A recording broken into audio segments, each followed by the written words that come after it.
You're standing in line at a coffee shop. Caramel latte, extra vanilla, the same familiar choice. An ordinary morning, among people rushing to begin their day. Everything looks harmless. But somewhere deep inside your body, two small, fist-sized kidneys have just sighed.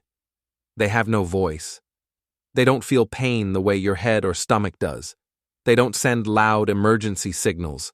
They simply adapt, day after day. You might feel tired in the afternoon, heavy, bloated, drained. You think it's age, stress, lack of sleep. But what if that fatigue isn't coming from the outside world, but from the organs inside you trying to keep you alive? What if for years your kidneys have been silently carrying a burden you never noticed? Today, we step inside your body to see what truly happens when you quit sugar for 31 days, to understand why the first 72 hours are the hardest, and to learn why, right now, your kidneys might be weakening, without sending you a single warning. At this very moment, inside you, those two fist-sized organs are filtering about 50 gallons of blood every day. That number is hard to imagine. Picture a bathtub constantly being filled, then cleaned, then it was filled again, non-stop, without rest. That is the work of your kidneys. They don't just remove waste. They retain essential minerals. They balance water. They regulate blood pressure. They keep your internal world so stable you never have to think about it. You don't feel your kidneys working. There's no heartbeat, no sound, no task complete signal. But if they stopped for just a few hours, your blood would begin to poison itself. Within days, the entire system would collapse. Your kidneys are a living factory, hidden beneath your skin, working silently for every moment you exist. And everything you eat, everything you drink, passes through that factory. There is no detour, no shortcut. Every spoon of sugar, every soda, every sweet sip of coffee is a package sent directly to your kidneys. They cannot refuse. They can only receive and try to process. When sugar floods your blood, your kidneys are forced beyond their normal limits. They filter faster, harder, longer. Biology calls this state glomerular hyperfiltration, like forcing an engine to run at high RPM all day. At first, everything seems fine. Your kidneys adapt. You feel nothing. But inside, millions of microscopic filters are wearing down bit by bit. And the most frightening part is this. You won't notice until most of the function is already gone. The strange thing is, when you stop sending sugar into your body, your kidneys don't just stop getting worse. They begin to breathe. In the first days, your body reduces the production of sticky molecules called ages, biological debris that cling to kidney tissue, causing inflammation and scarring. Your blood becomes cleaner. Filtration pressure drops. Those tiny filters inside no longer have to strain all day. There's no sudden sensation, no alarm, just one quiet change. The factory inside you finally gets to work at the pace it was born to handle.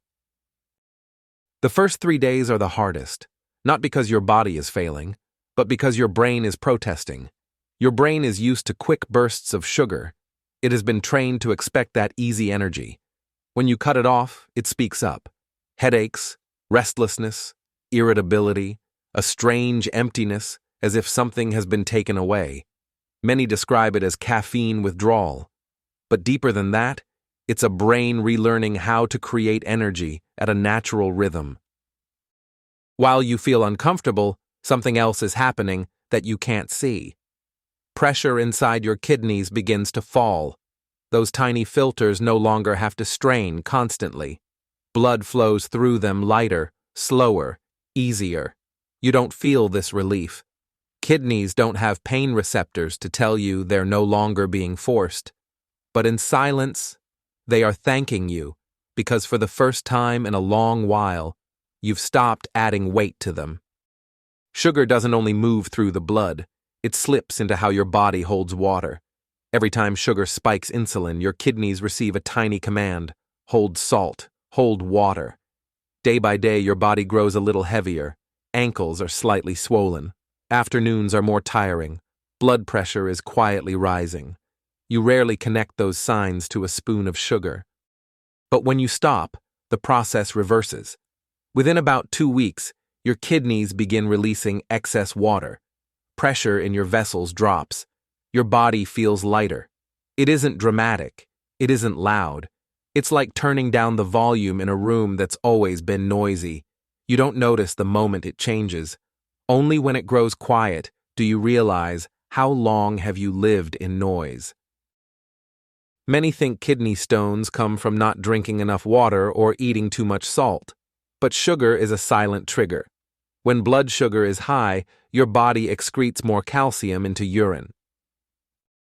Calcium in concentrated fluid crystallizes into tiny grains. Those grains grow and become stones. This process is painless, silent. It unfolds slowly, like invisible pebbles laid one by one in the dark. When they finally move, pain explodes, one of the most intense pains humans describe. When you stop feeding your body sugar, your urine composition changes. Less calcium, fewer crystals, fewer seeds for stones. Within 31 days, that risk declines, not by magic, but because you stopped planting invisible stones inside yourself. One of the earliest signs of kidney damage is protein leaking into the urine. In a healthy body, protein stays in the blood. It is not meant to cross the kidney barrier, but when kidneys are overworked for too long, that filter thins, tiny holes appear, and protein slips through. You feel no pain, no clear symptoms, just an abnormal number on a lab report. When you sharply reduce sugar, something remarkable, biologically speaking, begins. Protein leakage can decrease. The filtration barrier tightens. Those tiny holes begin to close. This isn't subjective, not, I feel better. It's a change you can measure in a lab, a quiet signal saying, your kidneys are trying to heal. Sugar doesn't just boost energy, it leaves behind a deeper wound, inflammation. When blood sugar stays high, tiny vessels in your kidneys are constantly irritated. Their walls grow fragile. The body responds with inflammation. At first, inflammation protects, but when it persists, it destroys kidney tissue. Damaged areas don't regenerate like skin, they scar. And scars in the kidneys mean function is lost forever. The tragedy is that this unfolds slowly, without pain, without warning. Many only discover it after most tissue is already scarred. When you stop sending sugar into your body, systemic inflammation begins to fall. Markers like CRP decline. Pressure on tiny vessels eases. No victory bells. Just another path opening, one where kidney tissue is no longer attacked daily. Worldwide, the leading cause of kidney failure is not accidents, not age. It is diabetes. When blood sugar stays high, microscopic vessels in the kidneys erode day by day. They thicken, stiffen, and lose their elasticity. Blood flow becomes chaotic. Filters lose stable nourishment. Kidneys lose the ability to decide what to keep and what to discard. That is how diabetic kidney disease forms. The frightening part, it often begins while you still feel normal. Just a bit more tired, a bit thirstier, a little heavier after sweets. When you stop flooding your body with sugar, something critical happens. Your body becomes more sensitive to insulin. You need less hormone to handle the same glucose. Blood sugar stabilizes. Tiny vessels in the kidneys are no longer battered by constant spikes. You're not just avoiding a diagnosis. You're avoiding a different life, one where each day is paid for with dependence and fatigue. Quitting sugar isn't dramatic, but it can be the moment you step off the road to kidney failure. Kidney failure doesn't arrive like a fall. It arrives like narrowing.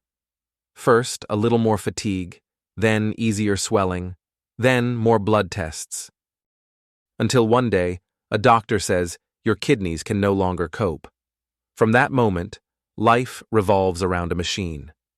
Dialysis means 3 sessions per week, 4 hours each, sitting still, connected to an external system, doing what your kidneys once did in silence.